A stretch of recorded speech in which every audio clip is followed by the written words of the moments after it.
এই যে বাংলাদেশের গণহত্যায় যারা জড়িত তাদেরকে পালিয়ে যাওয়ার দায় এই সেনা প্রধান কিন্তু এড়াতে পারে না। আজকে শেখ হাসিনা তাকে যদি বিদেশে যাওয়ার সুযোগ করে না দিয়ে তাকে যদি গ্রেফতার করে, আজকে আমরা বলতেছি ইন্টারপোলের মাধ্যমে, আজকে আমরা মোদির সহযোগিতা চাচ্ছি, আমরা আন্তর্জাতিক শক্তির সহযোগিতা চাচ্ছি, আমরা আজকে গ্রেফতারি পরোয়ানা জারি করছি, কিন্তু এগুলো কোনোটারই প্রয়োজন হতো না। প্রত্যেকটা জায়গাতে বিশুদ্ধ আওয়ামী লীগদেরকে পুনর্বাসন করা হয়েছে।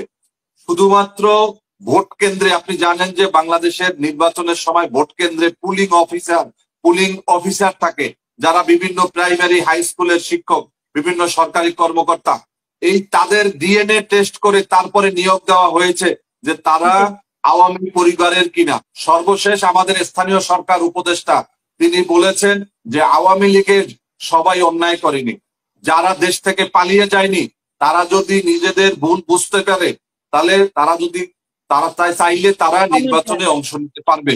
তাহলে আমরা কি এই যারা নতুন রাজনীতির কথা বলেন, যারা বন্দোবস্তের কথা বলেন, তারা কি গণতন্ত্রের বন্দোবস্তের কথা বলেন নাকি আওয়ামী লীগের রাজনীতিকে পুনঃপ্রতিষ্ঠার বন্দোবস্ত করতে চান?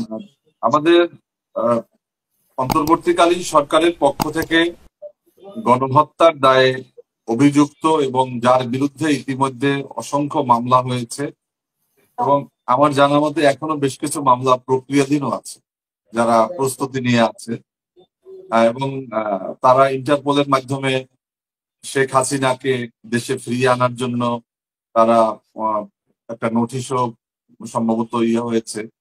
আর ভারতে তিনি আশ্রয় নিয়েছেন, তার দুনিয়াতে আর যাওয়ার কোনো জায়গা নেই এবং ভারত তার সমস্ত অপকর্মের প্রধানতম মানে কি বলে পৃষ্ঠপোষক এবং সমস্ত প্রকার তাদেরকে সাপোর্ট দিয়েছে এই আওয়ামী লীগকে। গণহত্যা বলেন, ভোট চুরি বলেন, মানুষের উপরে যেই বিগত 17টি বছর তারা যে একটা স্টিম রোলার চালিয়েছে তার প্রধানতম এই পৃষ্ঠপোষক হচ্ছে ভারত। তো ভারত আজকে দোটানায় পড়েছে, এটা সত্য কথা, কিন্তু তারা চাইবে যে তাদের সর্বশেষ যেই কূটনৈতিক সামর্থ্য আছে এই কূটনৈতিক সামর্থ্য দিয়ে শেখ হাসিনার পাশে থাকার তারা চেষ্টা করবে। এখন আন্তর্জাতিকভাবে আমরা ওই দিনে প্রধান উপদেষ্টার সাথে ঐক্যমত্য কমিশনের যেই বৈঠক ছিল সেখানে প্রায় 105 জনের মতো রাজনীতিবিদ উপস্থিত ছিল এবং আমরা 26 জন বক্তব্য দিয়েছি। এর মধ্যে আমাদের বক্তব্যের সূচনায় ডক্টর মোহাম্মদ ইউনূস সাহেব তিনি একটা বক্তব্য দিয়েছেন এবং তার বক্তব্যের মধ্য দিয়ে আমরা যেটা বুঝতে পেরেছি যে 173টি দেশের প্রায় এই যে আমাদের জাতিসংঘের যে সর্বশেষ যে রিপোর্টটি প্রকাশিত হয়েছে, এই রিপোর্ট প্রকাশিত হওয়ার মধ্য দিয়ে আবারও নতুন করে বিশ্ববাসীর সামনে স্পষ্ট এবং ডকুমেন্টারি আকারে প্রমাণিত হয়েছে যে খুনি হাসিনা তিনি গণহত্যার দায়ে অভিযুক্ত এবং আন্তর্জাতিক কোন গণতন্ত্রকামী কোন রাষ্ট্র, কোন মানবাধিকারে বিশ্বাসী কোন শক্তি তাকে কোনো প্রকার আশ্রয় প্রশ্রয় দিবে না, কারণ তিনি গণহত্যাকারী। আপনি বলেছেন যে আমাদের পররাষ্ট্র উপদেষ্টার সাথে বৈঠকে আলোচনা হয়নি, তার সাথে যে এই বিষয়ে আলোচনা হয়েছে কি হয়নি এই বিষয়টা একান্তই তাদের কিন্তু দ্বিপাক্ষিক বৈঠক ছিল এবং এই বৈঠকের পরে আমি জানি না আমাদের উপদেষ্টা তার বক্তব্য সম্পর্কে আলোচনা সম্পর্কে তিনি কথা বলেছেন কিনা। তবে এটা বাস্তবতা যে বাংলাদেশের যে 5ই আগস্টের গণ অভ্যুত্থানের 5 তারিখে শেখ হাসিনাকে পালিয়ে যাওয়ার জন্য সহযোগিতা করেছে সেনাবাহিনী। এই সেনাবাহিনীর কারণে, সেনা প্রধানের কারণে তিনি বাংলাদেশ থেকে পালিয়ে যেতে পেরেছেন। সেনাপ্রধান তার হেলিকপ্টার দিয়ে তারপরে তাকে পালিয়ে যেতে সহযোগিতা করেছে। শুধুমাত্র শেখ হাসিনা নয়, আওয়ামী লীগ তথা আওয়ামী লীগের দোসর প্রায় 550-র বেশি এই আওয়ামী লীগের এই গণহত্যায় জড়িত, বাংলাদেশ থেকে অর্থ পাচারে জড়িত, বাংলাদেশের মানুষের ভোটের অধিকার হরণে জড়িত এই ব্যক্তিদেরকে তারা 5ই আগস্টের গণ অভ্যুত্থানের সময় সেনা ক্যাম্পে আমাদের ক্যান্টনমেন্টে তাদেরকে আশ্রয় দিয়েছিল। আমি আশ্রয় দিয়েছি এই জন্য তাদেরকে কোনো দোষারোপ করতে চাই না, তবে এই যে বাংলাদেশের গণহত্যায় যারা জড়িত তাদেরকে পালিয়ে যাওয়ার দায় এই সেনাপ্রধান কিন্তু এড়াতে পারে না। আজকে শেখ হাসিনা তাকে যদি বিদেশে যাওয়ার সুযোগ করে না দিয়ে তাকে যদি গ্রেপ্তার করে, আজকে আমরা বলতেছি ইন্টারপোলের মাধ্যমে, আজকে আমরা মোদির সহযোগিতা চাচ্ছি, আমরা আন্তর্জাতিক শক্তির সহযোগিতা চাচ্ছি, আমরা আজকে গ্রেপ্তারি পরোয়ানা জারি করছি, কিন্তু এগুলা কোনোটারই প্রয়োজন হতো না যদি আমাদের সেনাপ্রধান বা তথা সেনাবাহিনীর যে আশ্রয়ে বা তাদের যে পৃষ্ঠপোষকতায় তিনি যে পালিয়ে যেতে পেরেছেন এটা যদি না হতো। আমরা তো দেখেছি যে এই 5 তারিখের পরে আওয়ামী লীগের অনেক মন্ত্রীর কথা শুনেছি যারা গ্রেপ্তার হয়েছে।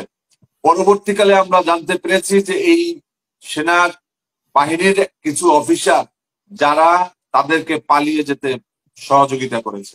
আমরা হাসান মাহমুদের কথা শুনেছিলাম যে তিনি গ্রেপ্তার হয়েছেন, তিনি গ্রেপ্তার হওয়ার পরে তিনি আবার কিভাবে বিদেশে চলে গেলেন এই প্রশ্নের আমরা এরকম আরো অনেকগুলো আছে। আমি আসলে সেনাবাহিনী নিয়ে স্পর্শকাতর জায়গা এবং আমরা যারা ক্ষুদ্র মানুষ আমরা চাই না যে এই বড় বড় বিষয়গুলো নিয়ে আমরা কথা বলি। তবে আজকে বাংলাদেশে যে সরকারটি আছে এই সরকারটি শুধুমাত্র ফ্যাসিবাদ মুক্ত সরকার নয়, এই সরকারটি কিন্তু সর্বদলীয় সরকার এবং এই সর্বদলীয় সরকারে আমি মনে করি যে আওয়ামী লীগ অংশীদার আছে। কারণ এখনো কিন্তু প্রত্যেকটা চেয়ারে চেয়ারে আওয়ামী লীগের লোক বসে আছে। আপনার রাষ্ট্রপতি থেকে শুরু করে আপনার এই যে আমাদের বিচারাঙ্গনের মাহবুব ভাই আছে এখানে উপস্থিত, বিচারপতি আজকে প্রায় 30 জন বিচারপতির তালিকা হয়েছিল যারা ফ্যাসিবাদের দোষর, তাদের থেকে কিন্তু এখনো সবাই বহাল তবিয়াতে, একজন শুধুমাত্র নিজে অব্যাহতি নিয়েছেন। তারও কারণ আছে, তার কারণও আমরা জানি। এবং সর্বশেষ আমি জানি যে এই যে আমাদের নতুন যে একটা কমিশন হয়েছে বিচারপতি নিয়োগের ক্ষেত্রে, সেখানে আমাদের এই যে জাতীয়তাবাদী ইসলামী মূল্যবোধ বা ধর্মীয় মূল্যবোধের যে রাজনৈতিক দলগুলো রয়েছেন তাদের অনেকের নাম জানি যারা হলফনামা দিচ্ছেন বিচারপতিদের নামে যে তারা কোনো প্রকার দলবাজি করেননি, তারা কোনো প্রকার আমাদের সাথে কোনো প্রকার অন্যায় আচরণ করেননি, তারা আওয়ামী লীগের দোসর হিসাবে ভূমিকা রাখেননি, কিন্তু তাদের কিন্তু নিয়োগ হয়েছে আওয়ামী লীগের দলীয় কোঠায়, দলীয় তাদের যেই সুপারিশে, তাদের দলবাজির কারণেই তারা কিন্তু নিয়োগ পেয়েছেন। আজকে এই আদালতে আমাদের হত্যা মামলার 1 নম্বর আসামি, তিনিও কিন্তু আসলাম হত্যার 1 নম্বর আসামি, যার নাম 111-এর সময় 3 বার আসছে, 3 বার তদন্তে ঘুরে ফিরে তার নাম আসছে। যার কারণে আমরা যত কথাই বলি না কেন, আজকে যারা ক্ষমতায় আছেন তারা এবং আজকে যারা রাজনৈতিক দলগুলো রয়েছেন, অধিকাংশ দলের ভিতরে কিন্তু এই আওয়ামী লীগের দোসররা বা আওয়ামী লীগের সরাসরি রাজনীতির সাথে যুক্ত ছিলেন, তারা কিন্তু ইতিমধ্যে কিন্তু সম্পৃক্ত হয়েছেন।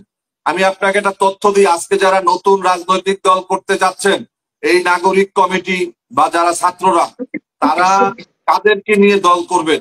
আমি দেখেছি যে আওয়ামী লীগের 17 বছরে, বিশেষ করে 14 সালের পর থেকে বাংলাদেশে কোনো নির্বাচন হয়নি। বাংলাদেশের জাতীয় সংসদ নির্বাচন শুধু নয়, ইউনিয়ন পরিষদ, উপজেলা পরিষদ, জেলা পরিষদ, প্রত্যেকটা জায়গাতে বিশুদ্ধ আওয়ামী লীগদেরকে পুনর্বাসন করা হয়েছে। শুধুমাত্র ভোট কেন্দ্রে, আপনি জানেন যে বাংলাদেশের নির্বাচনের সময় ভোট কেন্দ্রে পুলিং অফিসার থাকে যারা বিভিন্ন প্রাইমারি হাই স্কুলের শিক্ষক, বিভিন্ন সরকারি কর্মকর্তা, এই তাদের ডিএনএ টেস্ট করে তারপরে নিয়োগ দেওয়া হয়েছে যে তারা আওয়ামী পরিবারের কিনা, তারা বিএনপি জামাতের সাথে তাদের ন্যূনতম কোনো সম্পর্ক, তার কোনো আত্মীয় কোনো বিএনপি জামাত লেবার পার্টির সাথে সংশ্লিষ্ট কিনা, এভাবে তারা নিয়োগ দিয়েছে। আমি শেষ করব এই কথা বলে, এভাবে তারা নিয়োগ দিয়েছে। সেই নিয়োগদানকারী বিচারপতিদের পক্ষে আজকে আমার কাছে তথ্য আছে, তারা আজকে হলফনামা দিচ্ছেন যে তারা এই সমস্ত কাজের সাথে যুক্ত না, তারা করে নাই। এভাবে করে আজকে আওয়ামী লীগের দোসররা তারা বিভিন্ন ভাবে আমাদের মাঝে আবার সে অনুকম্পা নিয়ে আমাদের সাথে যুক্ত হয়ে যাচ্ছে। সাবেক ছাত্রলীগের সাধারণ সম্পাদক, তিনি নাগরিক কমিটির অফিসের নিচ থেকে জনতা তাকে পিটিয়ে তারপরে তাকে পুলিশের হাতে সোপর্দ করেছে। আজকে নতুন যে রাজনীতিক যারা করতে যাচ্ছেন, তারা এই 17 বছরের বিনা ভোটের যেই সমস্ত আওয়ামী লীগের অনুদানে যারা মেয়র হয়েছেন, কাউন্সিলর হয়েছেন, উপজেলা চেয়ারম্যান, ভাইস চেয়ারম্যান হয়েছেন, তাদেরকে তারা সরাসরি বলেছেন যে তারা যদি এই নাগরিক কমিটি বা তাদের যে নতুন উদ্যোগ, এটাকে যদি তারা সহযোগিতা করে, তারাও তাদের পাশে দাঁড়াবেন। সর্বশেষ আমাদের স্থানীয় সরকার উপদেষ্টা তিনি বলেছেন যে আওয়ামী লীগের সবাই অন্যায় করেনি, যারা দেশ থেকে পালিয়ে যায়নি তারা যদি নিজেদের ভুল বুঝতে পারে, তাহলে তারা চাইলে তারা নির্বাচনে অংশ নিতে পারবে। তাহলে আমরা কি এই যারা নতুন রাজনীতির কথা বলেন, যারা বন্দোবস্তের কথা বলেন, তারা কি গণতন্ত্রের বন্দোবস্তের কথা বলেন নাকি আওয়ামী লীগের রাজনীতিকে পুনঃপ্রতিষ্ঠার বন্দোবস্ত করতে চান? এই প্রশ্ন আমি কার কাছে করব? আসলে আসলে এটাই হচ্ছে বাস্তবতা। আপনি একটা কথা বলেছিলেন যে বিএনপি নির্বাচনের কথা বলে। এই বিএনপি তো একটা রাজনৈতিক দল, রাজনৈতিক দল তো বলবে না যে আমি সেনাবাহিনীর মাধ্যমে আমি ক্ষমতায় আসব, আমি বিপ্লবের মাধ্যমে আসবো। আমরা একটা গণতান্ত্রিক রাজনৈতিক দল হিসাবে বিএনপি নির্বাচনের কথা বলছে, বলবে, বলে যাবে। আমরাও বলি, আমরা যারা রাজপথে আন্দোলন সংগ্রামে যুগপৎ আন্দোলনে ছিলাম, আমরা মনে করি যে একটা গণতান্ত্রিক পদ্ধতিতে একটা ক্ষমতার পালাবদল হতে পারে। কারণ হচ্ছে এই সরকার তো স্থায়ী কোনো সরকার না, এই সরকার নির্বাচিত সরকার না, এই সরকার বিপ্লবী সরকার না। এই সরকারের নামের ভিতরেই তার মেয়াদকাল উল্লেখ আছে, যে বিগত একটা সরকার ছিল, সামনে একটা সরকার আসবে, অন্তর্বর্তীকালীন সরকারের সময়ের জন্য এই সরকার গঠিত হয়েছে। আপনাকে ধন্যবাদ।